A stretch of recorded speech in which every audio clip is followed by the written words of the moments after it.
Blessed Day D11. This is UMMJ Passion, and in this video, we will talk about closing. Our objectives is for you to define closing and identify other closing techniques that you can apply to your specific clients and yung lagi mo magagamit, yung preferred mo as a financial wealth planner. So here are the step-by-step client meeting, and now we will be only discussing closing. So closing is a strategy na you can apply as a financial wealth planner used to your specific clients for them to buy now or purchase now their life insurance policies. So there is 5 key points that you should put in your mind or always remember so that you'll know the easiest way to close. First is, kailangan mo malaman yung needs ni client. Okay, so what are the needs? What are the possible needs? So maybe it's educational funding for their children, income protection, may it be critical illness fund, planning, or estate planning. So marami pang iba, but you need to identify which is the need of your client. Next, the gap.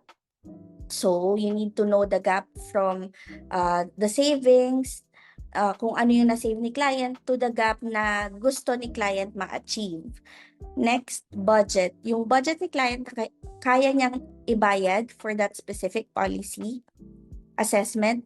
In this assessment, this includes also yung knowledge ni client sa funds. So you have to know kung aggressive ba siya, moderate or conservative ba siya sa when it comes to investments. And then you give the solutions. So you are a solution giver, not only a financial wealth planner. Okay. So here are the is one of the way to close. So first is the yes set close. You keep getting your prospect to say yes. The closing will become much easier. So ayan yung number 1. Here are the 7 techniques. So first is you define the need. So remind them of their need or kung ano man yung kailangan nila. So this is a sample script. Let me read to you. Am I right that your priority need is to save for your children's education so that they can pursue the university education overseas? So, ito yung sample, no? If you notice, the statement will lead the client in saying yes. Kasi, di ba, kailangan naman talagang pagplanuhan ang education ng kanilang anak. Since, alam naman natin na magka-college naman talaga si baby, bakit hindi pa natin planuhin ngayon? So, that's a sample for yes at close na define yung need. Next is yes at close to identify gaps and shortfalls. So, we review the client, gaps, when you compute, no, if you don't know this, you can ask your UM or your recruiter, and how you have to explain to your client how you came up with that specific amount of gap for that specific client. So, ang sample script, let me read to you again. Based on my financial analysis, am I right to say that you have a shortfall of 4 million and you want an investment-linked policy that has potential growth, grow in your investment much more than the bank's interest rate offer in 20 years time. So, for example, no, si client ay nangangailangan ng 5 million in the future. So, yun yung gap niya. Meron na siyang savings na 1 million. So, ang shortfall niya or gap niya is 4 million. Kaya naging ganito yung statement. And kaya, ganito yung sample script. Kaya 4 million yung kinakailangan niya. And this, again, will allow the client to say yes again to that specific question. Next, budget. Kailangan mong ulitin or bigyang diin yung minimum and maximum ni client na inagrihan niya. So, for example, no, correct ba client na you are comfortable or yung budget na binigay mo sa akin na 30K each month for this plan? So, you have to say it again or repeat it again so that hindi alam, parang ina-acknowledge mo yung sinabi niyang budget sa'yo. Okay? Next is risk profile questionnaire result, which is yes, set, close pa din. So review RPQ and ask if there are any changes regarding identified need, investment risk profile, and chosen fund. So again, ito yung sinasabi natin kanina, no, na kailangan alam mo when you assess your client, you also know yung investment risk profile niya. Ibig sabihin kung aggressive ba siyang kind of investor or conservative siya. If he wants or she wants equity or bonds. Ayan. So, sample script based on your risk profile questionnaire, am I right to say that you are willing to take on a higher risk for higher rewards, as you also have the buffer of your own savings in your bank? So, meaning nitong question na to, gusto ni client ng higher risk sa investment kasi gusto niya ng higher na performance ng kanyang investment. With a higher risk, higher din ang potential of income. Ayan. Next. So, recommended solution. So, remind client that your recommended product is tailored to their needs and tailored to the it's the solution to their problem. So with all these factors considered, shall we sign you up for a Manifest 500 annual K? So ito po yung nagawa kong product tailored to your budget, needs, and a solution to what we talked about.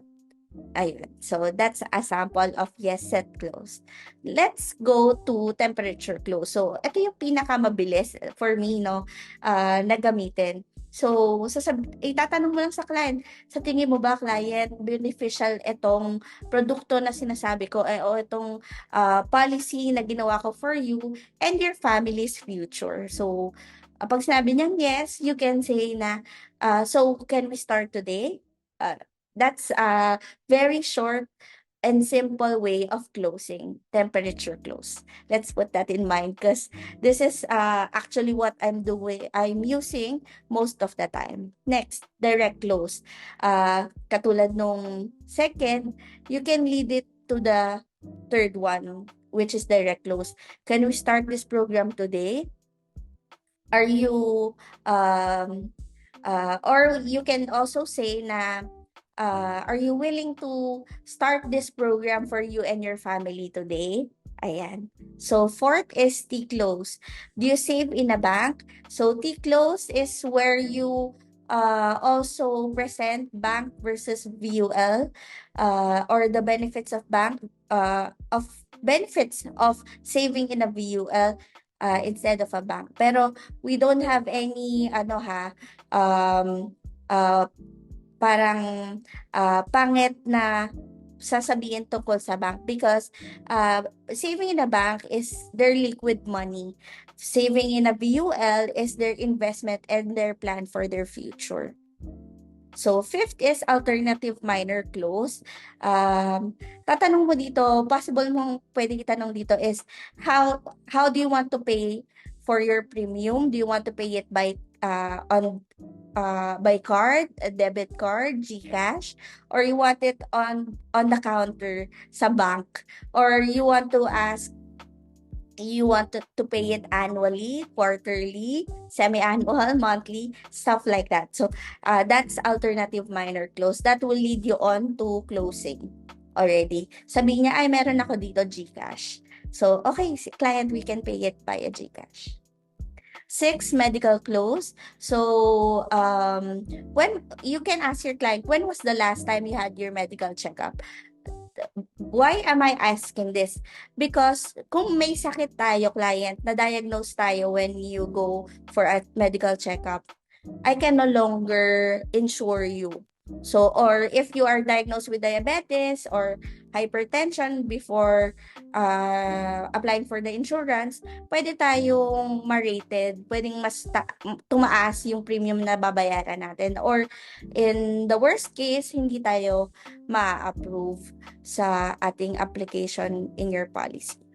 7, my commitment, your commitment. So, for example, itong nasa left side is 4M sum assured, 1M Health Pro, 7M at the age of 60.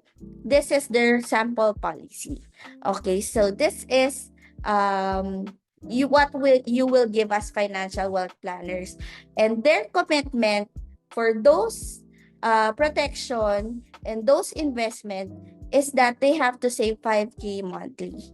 So with all this client protection and investment in this policy, ang kailangan mo lang, ang natatangi mo lang commitment to have this policy is your 5,000 per month for example, 10 years. And then, sure tayo na may 4M sum assured yung family mo, may 1M kang critical illness protection, and by the age of 60, your investment can grow up to 7M, not guaranteed. Okay, so that's an example of our closing techniques. So if you have any questions, please don't hesitate to contact me, your recruiter, and your UM. So have a nice day. This is again UM MJ Passion, and have a lovely day.